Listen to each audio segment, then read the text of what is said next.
Thanks for joining us for CBN NewsWatch. I'm Mark Martin. Today, on the front lines of Omicron, the latest COVID variant is milder, but it's hitting the healthcare system hard. We're going to hear from two doctors dealing with the disease. As the crisis over Ukraine is unfolding, Israel is watching closely to see how the U.S. responds.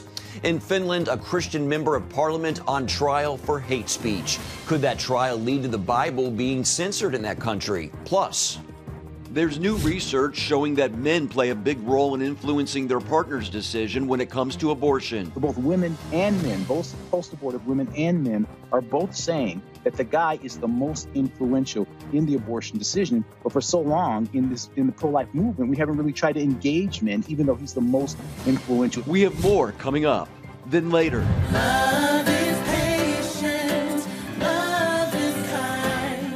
They're a musical family of 10 who balance recording music, being on Broadway, and the big screen. We sit down and talk with the Bonner family. All these stories and more are coming up now. This is CBN NewsWatch. We begin with the Omicron surge because although we can see an end in sight, there are still nearly 700,000 new cases every day. And those are just the ones that are being reported. The true number is likely much higher. CBN medical reporter Lori Johnson spoke with two doctors on the front lines. Dealing with the double dose of Omicron patients combined with a dire shortage of hospital workers is slamming hospitals nationwide. This is a bad time to have anything else going on, whether it's a heart attack or a stroke or needing an elective surgery that has some urgency. People are overwhelmed. Resources are really stretched right now. Workers struggling with a crisis that's dragged on for 2 years now. I feel the frustration that so many people have, that just feels like we're going to be here forever and it'll always be like this. And if I wasn't a believer, I think there could be a sense of hopelessness there. COVID deaths top 2,000 a day, matching Delta levels. Doctors point out Omicron case numbers are 5 times higher than Delta's, meaning if Omicron had been as severe as Delta, we'd be facing upwards of 10,000 deaths a day. I think the worst combination would be something as contagious as Omicron, but as virulent and deadly as Delta. It could be catastrophic. New CDC research shows that while Omicron evades immunity in some people, those vaccinated and boosted are 90% less likely to land in the hospital if they become infected. When we look in the ICU at the really insignificant infections, it's a very low number of vaccinated patients in our ICU. Still, Omicron can sideline those who manage to avoid the hospital. So when we say a mild illness, you might be very, very sick for 8 or 9, 10 days with one of the worst flus that you've had in quite some time, but it's not severe enough to go to the hospital. That's when they're saying it's mild, or they're not meaning it's just the sniffles and you move on. And what about reports of so-called Omicron parties? That's where people believe by getting together to catch Omicron, they can recover quickly and get on with their lives. Doctors give that idea a major thumbs down. I see lots of really young people, even as young as 30, with young families, critically ill and having to make very tough decisions about care. I would not recommend anybody get the disease to try to develop immunity. Instead, doctors urge vaccination and caution until this surge is over. I think the Father doesn't want us to walk in fear. I think he wants us to walk in trust. I hope that this journey for all of us is one of trust. Also, though, I would say I don't think trust looks like callousness or recklessness. I think there's a sense of responsibility and loving others that we need to keep at the forefront of the decisions and things we do. As to what might follow Omicron? Only the Lord knows that, because we don't know what is coming next. Lori Johnson, CBN News. An appeals judge restored New York's mask mandate Tuesday, a day after a judge in a lower court ruled that the governor's administration lacked the constitutional authority to order people to wear face coverings during the COVID-19 pandemic. The appeals judge granted the state's request to keep the masking rule in place while the administration pursues an appeal, but he did not offer an opinion on whether the mandate is legal. The stay came after a day of confusion as some New York school districts, particularly in areas that lean Republican, rushed to make masks optional for students and teachers. while state education officials told administrators they should continue enforcing the mask mandate. As of now, the statewide mandate is only set to be in place until February 1st, which is next Tuesday. Turning now to the tensions over Ukraine. NATO allies France and Germany hope a high-level meeting will broker a diplomatic solution and avoid a Russian invasion of Ukraine. With 100,000 Russian troops along Ukraine's border, French President Macron will talk personally with Russia's Vladimir Putin by phone in an attempt to rein in the crisis. This as the U.S. continues to send military aid to Ukraine, including anti-tank and bunker-busting missiles. President Biden also warning the movement of 8,500 U.S. troops on standby could come sooner rather than later. One problem, parts of Western Europe, like Germany, depend on Russia for energy. So the U.S. is making plans to keep Europe supplied with natural gas if Russia turns off its pipelines. As the crisis mounts between Ukraine and Russia, Israel is watching closely. That's because the consequences of a Russian invasion would ripple far beyond the standoff between the two countries. Chris Mitchell brings us that story from Jerusalem. Good afternoon, everyone. This week, the U.S. State Department called for all non-essential embassy staff and families to leave Ukraine. They're not the only ones looking to get out. Some 70,000 Jews or more live in Ukraine, and CBN News has learned there are plans to evacuate them if necessary. In early 2020, CBN News accompanied 130 Jews immigrating from Ukraine to Israel. Some left for economic reasons, while others did so due to the fighting. It was very dangerous. In the past 3 years, we've spent most of our time in the occupied territories, with severe shortages of electricity and water, and we survived the shellings. Feeling caught between two powers, Israeli Prime Minister Naftali Bennett offered to mediate the confrontation between Russia and Ukraine. Russian President Vladimir Putin refused the offer. The United States, of course, is our most important ally and will always be on the side of the Americans. But we have to realize that we have a good relations with Russia, and we need the Russians in order to facilitate our military activities in Syria against Iranian targets. The Ukrainian crisis presents the first major test to the U.S. after the debacle of the pullout from Afghanistan. Why is it important? It's important because it's a test of Biden.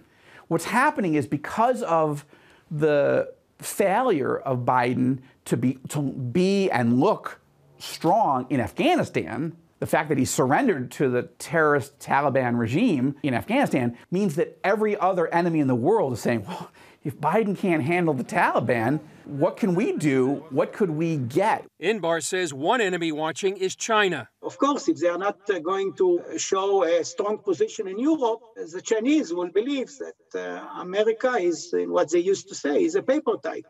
Another enemy watching is Iran at the nuclear talks in Vienna. If they see weakness, if they see that they're not willing to confront aggression, then they will learn that they can ignore American wishes in the talks about a new nuclear agreement, and they will not be forthcoming, expecting that the Americans will do nothing. Given the multiple crises, Inbar says the U.S. leadership needs wisdom. We should all pray that God will give wisdom to the American leadership to end this crisis in a positive way that will strengthen the United States rather than losing faith. Chris Mitchell, CBN News, Jerusalem. Could it become illegal to refer to the Bible in Finland? That's a key element a court case in that country is considering, where a Christian member of parliament and a church leader are on trial for hate speech. The parliament member posted a photo of a Bible passage to social media which condemns homosexuality as sin. She did so to challenge the Evangelical Lutheran Church's affiliation with a Helsinki gay pride event. She's also charged for an online article and a radio interview in which she shared her views on homosexuality and biblical marriage. The court's decision is expected in a month. She says that according to my knowledge, the court has to, for the first time, take a stand on whether it is legal or not to cite the Bible.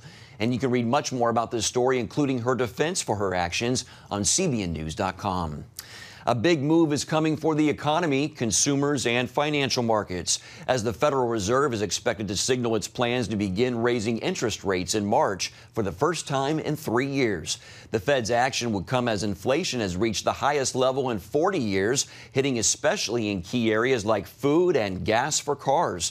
Some economists worry the Fed is acting too late to slow down inflation, while others worry that raising rates too high could hurt the economy. But virtually everyone agrees the Fed has to do something, as inflation has reached into areas beyond those just affected by shortages caused by supply chain problems. Coming up, studies show that men are a big influence in their partner's decision when it comes to abortions. But one organization says the issue is the church doesn't really have programs guiding women who become pregnant. There really aren't on-ramps in the church typically for someone who's facing a pregnancy decision. So when they get that positive pregnancy test, who exactly are they supposed to talk to?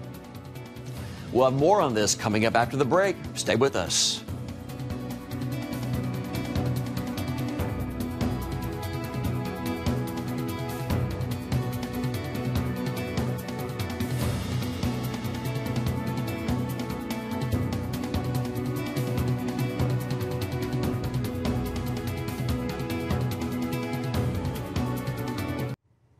Welcome back to Newswatch. New research shows that men whose partners have an abortion play a significant role in influencing that decision.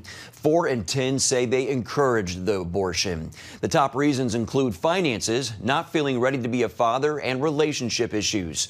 Senior national affairs correspondent Heather Sells spoke with the CEO of CareNet, a national association for pregnancy centers, about the findings. We're joined now by Roland Warren, the CEO of CareNet, which commissioned Lifeway Research to conduct the study. Roland, thanks so much for joining us. Glad to be with you. I want to ask you, this research found that half the men whose partners get an abortion do attend church. How do you make sense of the fact that they are choosing or allowing abortion while here they are in the midst of church community or attending services on a somewhat regular basis? Yeah, that certainly is a troubling statistic. And frankly, we found a similar dynamic when it came to women, that about 40% of the women were attending church at least monthly at the time of their abortion as well. So we have an issue with women and men in the church both having abortions. We kind of look at this issue from the perspective that there really aren't on-ramps in the church typically for someone who's facing a pregnancy decision. So when they get that positive pregnancy test, who exactly are they supposed to talk to in the church when they get the test? Typically, there's about 9 days from the time that a woman confirms her pregnancy till she has, or sometimes schedules or even has, the abortion, given the medical abortion situation. And frankly, there's only one Sunday in there. So the reality is that most churches don't have a ministry on-ramp for someone facing a pregnancy decision. And that's one of the reasons why CareNet developed a resource called Making Life Disciples to equip churches to offer small group support for those who are facing pregnancy decisions. That's really interesting. What do you know from this research about how these men are interpreting what the church does teach about abortion? And what do you know about the conversations that they're having or not having in their church community as they make these decisions? Well, one of the things that we find is, although the men do say that the church certainly could be a place of support, they don't necessarily view the church as the first place to go for support. And that's a real problem. And that's why, again, having a ministry on-ramp in the church for someone facing a pregnancy decision is very important, because then Planned Parenthood or another abortion provider never looks like a compassionate alternative to the church. And it's really a big issue that we have around the issue. And one of the reasons why CareNet is so focused on church engagement and getting small groups in the church to come alongside those women and men who are facing pregnancy decisions with compassion, hope, help, and discipleship connected to this unplanned pregnancy. All right. And when you look at the role of men in the abortion decision, how many of these men are talking with their partners about the decision to abort? How influential do we think that they are? Well, our survey found that 74% of the men said that the woman spoke to them about the abortion, that he was the number one person that she spoke to about the abortion, which matches actually the survey that we did with women in 2015. We asked, who are you more likely to talk to of the women? And they said the guy who got her pregnant. And then we asked the second question, which was, who was the most influential in your decision to abort? And the woman far and away said the guy was. And we had the exact same questions for the man. We asked, who did she talk to? She talked to me. And then the second question to that was, who was the most influential in her decision? And the man says that he was the most influential. So both women and men, both poster board of women and men, are both saying that the guy is the most influential in the abortion decision. But for so long in the pro-life movement, we haven't really tried to engage men, even though he's the most influential in that decision. And that's a big part of CareNet's ministry model, which is to engage men in pregnancy decisions. In fact, we have a big conference coming up in Dallas, Texas on March 4th and 5th called Called in Mission, which is specifically designed to bring men together. It's actually the first pro-life men's conference that's ever been done at Dr. Tony Evans' That's fantastic. Church in And I Dallas, just Texas. want to ask you, we just have about 30 seconds, but what would you like to see the church's primary message be to men at this point who are considering an abortion with their partner? Well, number one, we've got to have support groups in the church. Men in the church have to come alongside men who are facing pregnancy decisions, and there needs to be a ministry on like Making Life Disciples to help small groups in churches to come alongside to offer compassion, hope, and help. This research really seems important. Roland Warren, thanks for breaking it down for us. You're welcome. Thanks so much. Still ahead, from the recording studio and the stage to the big screen, we share the story of the Bonner family coming up next. Stay with us. The Bonner family is a family of 10 making beautiful music in the recording studio, on the stage, and even for the big screen. Mom and Dad Bonner were once Baptist missionaries, but music remains at the heart of the family, taking some of the Bonner children to Broadway. They call Utah home now, and that's where Ephraim Graham caught up with them on the set of The Chosen.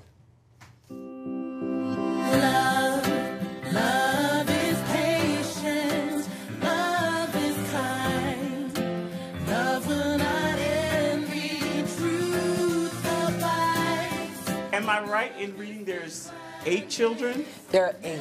Okay, and all sing? All sing. She's on Broadway, by the way. She'll be in the Michael Jackson show, the new one.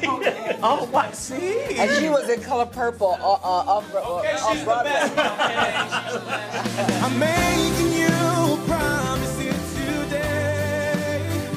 So what's Christmas like at the Bonner house? Oh. It's our favorite time of year. Yeah, we carol every Christmas. Oh Lord my God, when I in awesome wonder consider all the worlds thy hands have made. What's it like to be a part of this Christmas celebration?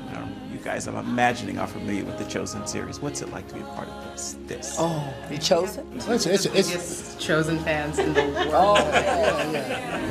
Then sings my song, my Savior God, my Savior God to thee. How great thou art, how great thou art, how great thou art. It's a bit of a reunion because we were privileged to be a part last year. So it's getting to feel like a tradition. Yeah. When we start a tradition, boy. Oh, yeah. It goes big time.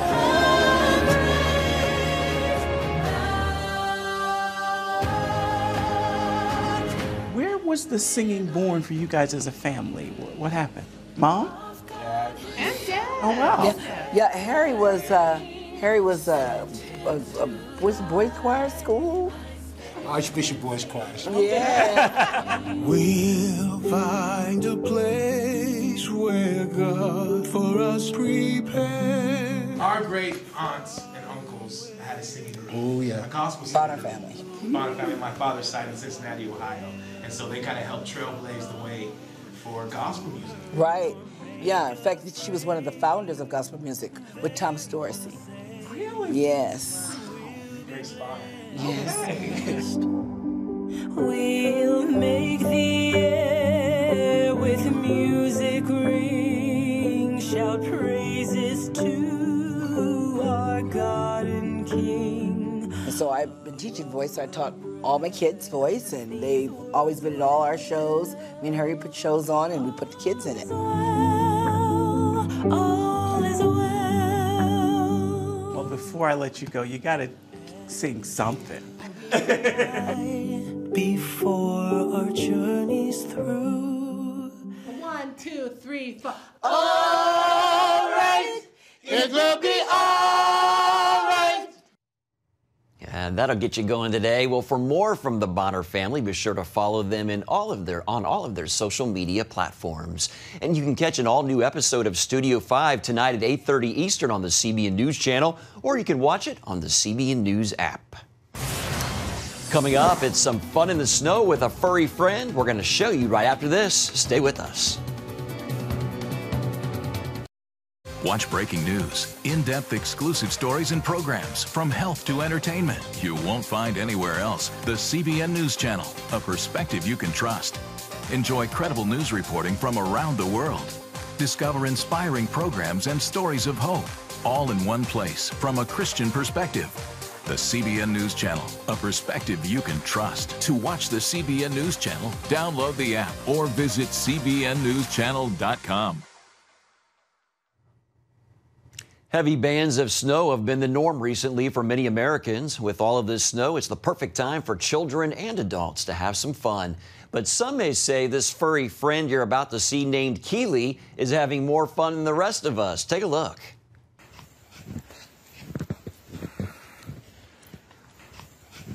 Get it.